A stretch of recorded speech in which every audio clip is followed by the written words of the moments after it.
Welcome to the Deep Dive. Today, we're plunging into something pretty uncompromising, actually. It's excerpts from the YouTube video Habla Sangre by the artist Iceni. And yeah, it's not really just a song. It feels more like a stark, lyrical journey. Definitely demands your full attention. It really does. And our mission, for this deep dive is basically to unpack the lyrics. They're incredibly dense, packed with powerful, often pretty shocking imagery, metaphors too. Right. So we're going to explore how words, just words alone, can create such a potent, almost inescapable atmosphere. We'll kind of dissect what makes these particular lines hit so hard and maybe what they tell us about the artist's craft.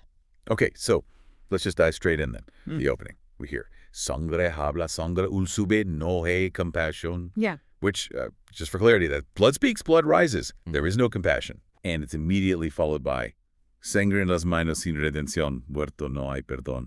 So, blood on the hands, no redemption, dead, there is no forgiveness. What's the immediate effect that creates for you? I mean, how does the artist get that visceral impact, like right from the very start? Well, what hits you immediately, I think, is the personification. Blood itself. Yeah, blood speaks. Right. Blood speaks. It's not just a consequence. It's presented as this active, almost sentient thing that's dictating the terms. By making blood the speaker, the driving force, the artist kind of lifts violence from being just an act to this pervasive, almost living force. Huh. Like it has its own will. Kind of. It suggests violence isn't just something someone does. It sort of demands itself, perpetuates itself. It becomes this inescapable fate. And that immediate declaration, no compassion, no redemption, no forgiveness, just slams the door. Completely unforgiving stage set right there. There's just no escape. That definitely sets a chilling precedent. And then the lyrics, they get even more precise. Chillingly so. Culto la vena como sicario fiel, bolo entra y te baja el nivel. What's going on here? How does this detail kind of intensify the dread?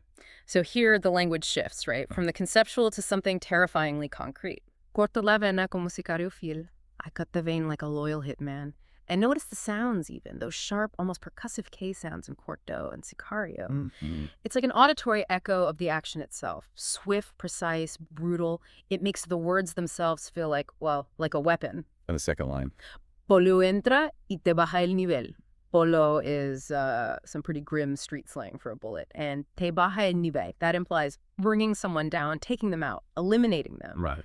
It's incredibly direct, visceral, and it uses the language of the street, which makes the threat feel so immediate, so real.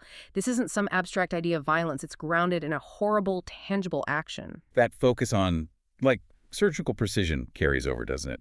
Into the next lines, the artist says, Bisturi en mano, no soy doctor, pero abro cuerpos con puro scalpel in hand. I'm not a doctor, but I open bodies with pure terror. And then, sin anaesthesia sin ahora, solo silencio, sangre y dolor. I mean, this isn't just violent. It's like the absolute opposite of care. Exactly. That line is particularly stark because it just deliberately strips away any idea of healing, doesn't anything you'd associate with a scalpel. Yeah, the doctor comparison makes it even starker. Totally. It's about inflicting pure terror, pure pain. The image of the scalpel, usually a tool for healing, for saving lives, being used with pure malice, it just amplifies the horror. It's a deliberate subversion, turning that symbol of life-saving into an instrument of torment. It really hammers home the intent, not just to kill, but to dominate through fear, through suffering. The progression is just relentless. From the act, we move straight to the consequence. Respira hondo ahora, no colapsa el pecho. No hay flop, hospital lleno, tu vida se fue. That's roughly, breathe deep now, your chest doesn't collapse, no flop. Like failure. Hospital full, your life is gone. It's almost detached, just observing life fading. Yeah, it is. And that leads to, tu emboca mirar en blanco mente, nublado cuerpo flanco, foso en cero cuarto estanco, yo soy en miedo que llega franco.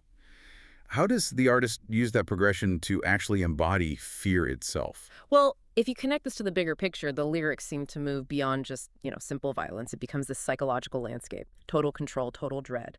Tu mujeres, you speechless. Mirar en blanco, a blank stare. Mente nublada, a clouded mind. Cuerpo flanco, a weak body. Pulso en cero, pulse at zero. And cuarto estanco, like a stagnant room. It paints a really grim picture. It does. And then the declaration, Yo soy el miedo que llega franco. I am the fear that arrives directly. Or frankly. The artist is crafting the scene of complete decay, physical and psychological, and the narrator becomes the embodiment of the very fear consuming the victim. It's not just watching something happen anymore, it's like experiencing the absolute core of terror. And the geographic reference, that really grounds it too. We hear, cloroformo para los que gritan cirugía cruda almas.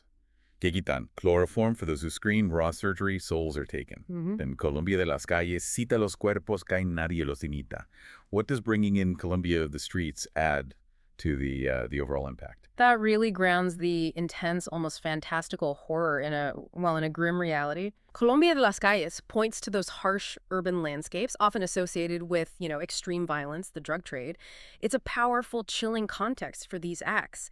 And the phrase, los cuerpos que nadie los imita, the bodies fall, no one imitates them, that speaks to a kind of brutal, undeniable truth. These horrors are unique, specific, not easily replicated, not forgotten. It implies the systematic, almost ritualistic removal of the spirit, not just life.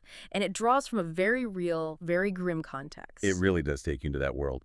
The final lines we looked at, no rezo a Dios, solo corto camino entre tumbas, gesto absorto muerte, me habla en su idioma corto y el bril resuena desde mi puerto. Which is like, I don't pray to God, I just cut a path between tombs, absorbed gesture, death speaks to me in its short language, and the brill, like a gleam or spark, resonates from my port. This sounds like a character completely resigned to this dark path, communing with death itself. Yeah, what's fascinating there is the total rejection of anything external. Redemption, God, divine intervention, forget it. It's an embrace of this very personal, very solitary destiny that's completely tied up with death. Self-reliant, almost. Exactly. Self-reliant in this dark world. Finding agency not in hope, but in just accepting the path defined by the grim reality around them. And that brill, that gleam or spark resonating from his port, maybe his world or his being, it hints at this powerful, inherent darkness, or maybe a unique, chilling signature of their power within this unforgiving landscape. Wow. Okay, that was an intense deep dive into the lyrical world of Habla Sangre, the unyielding language, those stark visuals, the meticulous construction of a world just defined by its brutality. It really creates an unforgettable experience, doesn't it? It absolutely does. We've seen how iceni uses this really precise, almost surgical vocabulary to paint this picture of relentless consequences. From the personification, blood speaks, right through to that chilling scalpel in hand, I'm not a doctor, but I open bodies with pure terror. The artist's skill really lies in crafting this complete, totally unforgiving reality, just phrase by chilling phrase. And how it connects to something broader, too, almost mythic, about fear and judgment, while still feeling grounded in that stark realism. So for you, our listener, what does it mean when a creator chooses to explore such a dark, such an unforgiving corner of the human experience through their words? With that kind of unflinching rawness, what does that intensity provoke within you?